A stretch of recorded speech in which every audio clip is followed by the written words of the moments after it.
Bonjour, mon nom est Katharina et j'ai un compte sur Instagram et sur Ravelry sur le pseudo de Tricot Tranquille.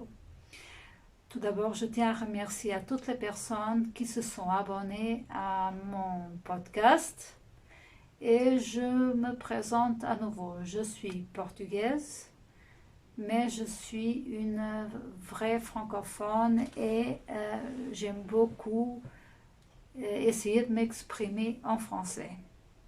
Et depuis que je me suis lancée dans cette grande aventure de parler de ma passion pour le tricot en français, j'ai eu l'occasion de connaître des personnes vraiment formidables.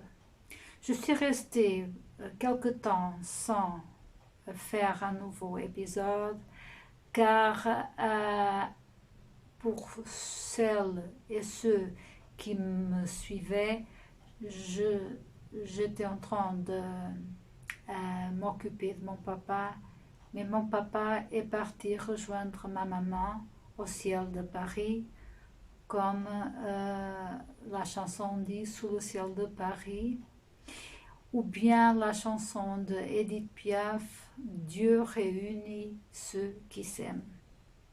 Mais une des leçons que mon papa m'a appris est que la vie continue et nous devons profiter de chaque moment le mieux que nous pouvons. Et le chagrin est là, mais je tiens à continuer cette aventure de vous parler de ma passion pour le tricot. Cet épisode est un peu différent. Il y aura un défi. Je demanderai à la fin. Je vous parlerai à la fin de ce défi. On arrive presque à la fin de l'année. Les fêtes s'approchent. Et j'ai décidé de voir, d'analyser tout ce que j'ai tricoté cette année. Et donc, voilà une grande surprise pour moi de voir sur mon compte Ravelry tout ce que j'ai tricoté. Alors, en 2022, j'ai commencé 20 projets, j'ai terminé 15, j'ai défait 2 projets et j'ai 3 projets dans les aiguilles et je vous parlerai tout de suite des projets que j'ai dans les aiguilles, bien comme d'abord le tricot que je porte. Je pense que vous arriverez à voir mieux comme ça. Il s'agit du pullover Rosalia de la créatrice espagnole Lucia Ruiz de Aguirre. Je l'ai tricoté en nopal de drops dans un coloris gris clair. Et j'ai beaucoup aimé cet empiècement avec ce point que je trouve très joli et après avec un col un peu montant et qui est très confortable. Et je l'ai porté beaucoup l'hiver dernier et je le porte encore et vraiment je n'ai pas encore de bouloche. Alors, quels sont les projets que j'ai dans les aiguilles et que j'ai délaissés parce que mon papa est parti. J'ai commencé, je vous avais montré un livre que j'avais acheté qui est ce livre-là, Contraste de la créatrice Medju Kepi. Oh là là là là, il y a là une petite catastrophe, mais bon, c'est pas grave.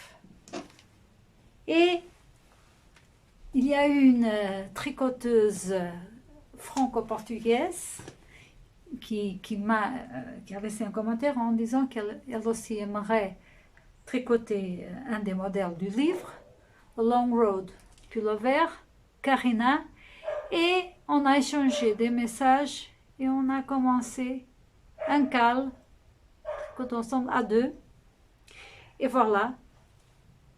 Je suis en train de tricoter avec le fil Northern Light de Bessigarn, un fil Aran en laine et soie, très souple, très moelleux, et j'aime beaucoup. J'espère le finir en 2023, pas cette année. Puis, je vous avais parlé également de mon pull Fanfetti, un modèle de la revue Laina, la revue du magazine finlandais Laina. Et finalement, j'ai séparé le dos du devant, mais comme je tricote cette boxy sweater dans un fil coton et laine, je vais laisser un peu de part, je pense reprendre plus tard. Et en ce moment, ce que je tricote vraiment, c'est le Gaja sweater que j'ai commencé et que j'aime beaucoup, qui se commence par les épaules, car il y a un point de dentelle aux épaules, et qui va continuer, puis on tricote le dos jusqu'aux emmanchures, un devant, l'autre devant, on joint en rond, tricote en rond, et finalement on va reprendre les mailles en attente et on va continuer cette barre en dentelle tout le long des manches jusqu'au poignet, c'est ça, comment on dit, poignet, enfin. Et le fil est la mondime de Rosa Pomar, retrousserie, et j'adore ce fil. Le coloris, une définition superbe, comme vous pouvez voir, pour très. Voilà ce que j'ai pour le moment. Donc, mais entre-temps, j'ai décidé de voir, comme je vous disais, et j'ai fini ce t-shirt que j'ai beaucoup porté jusqu'au mois de novembre, car il a fait chaud au Portugal, et que c'est un modèle que est sorti de ma tête comme ça, très simple, mais que j'ai beaucoup porté et que j'aime beaucoup, car c'est un fil 80%, 50% laine, 60, 20% soie, enfin, très confortable. Et voilà.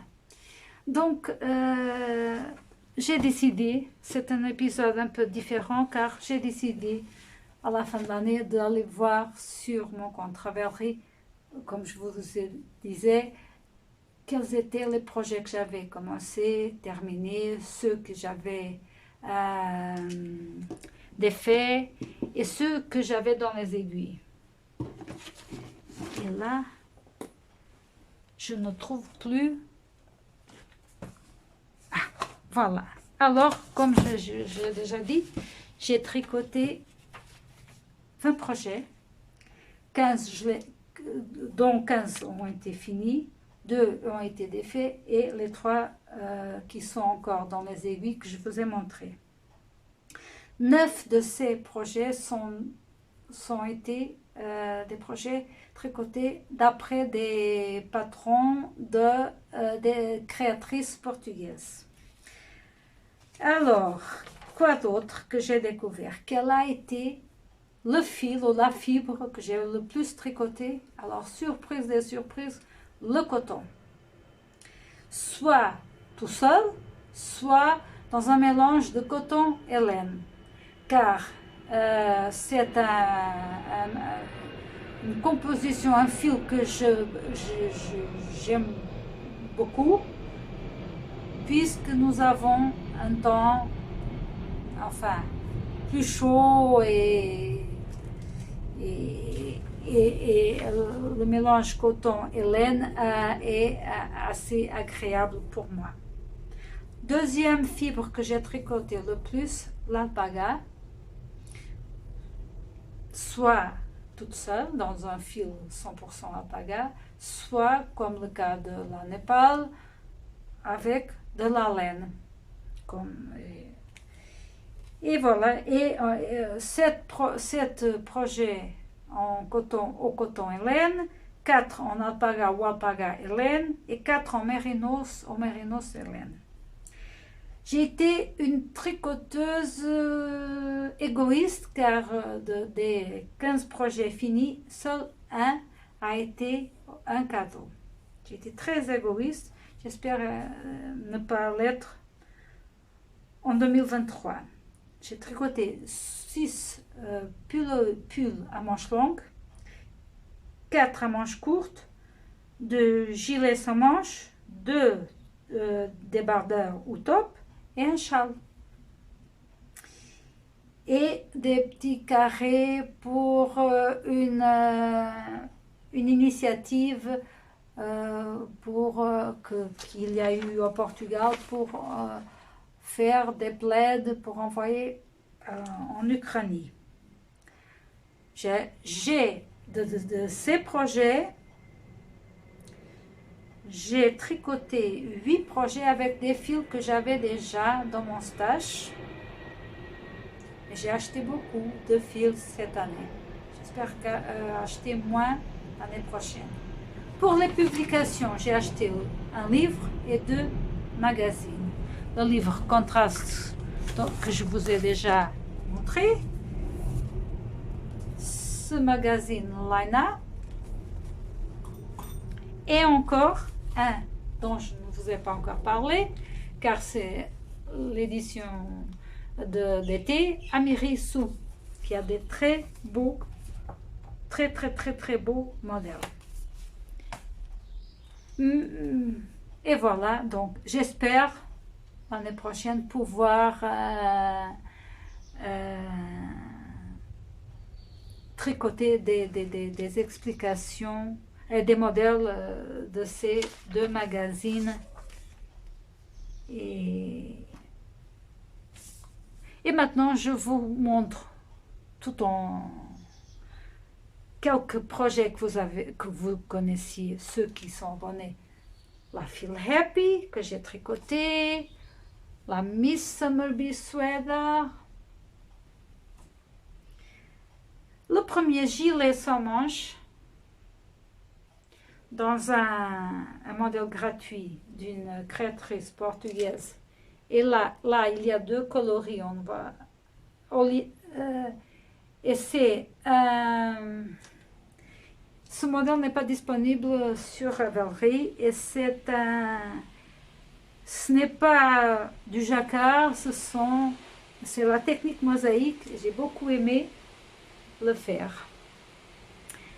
Un autre gilet de petite nid dans une alpaga très douce d'une marque portugaise, le style Slipover. J'espère pouvoir vous montrer car c'est un peu chiné et il est très doux et très chaud. Un pull dans un fil très ancien que j'avais, Katia, un modèle de la même créatrice, de Lucia. Ça a été le premier modèle que j'ai tricoté cette année. Ce fut ce pull. Et aussi en alpaga. Après, j'ai tricoté la version été sans manches. Voilà le pull azul. Aussi un modèle gratuit de la créatrice portugaise Filipa Carneiro. Et finalement, après je vous laisserai les liens. Et finalement, dans un fil auto-rayant, un gilet d'une autre créatrice portugaise, Luisa Ló. Et là, ça a été pour le fun, car j'ai beaucoup aimé ce coloris. Il est très beau et j'ai beaucoup aimé de me reprendre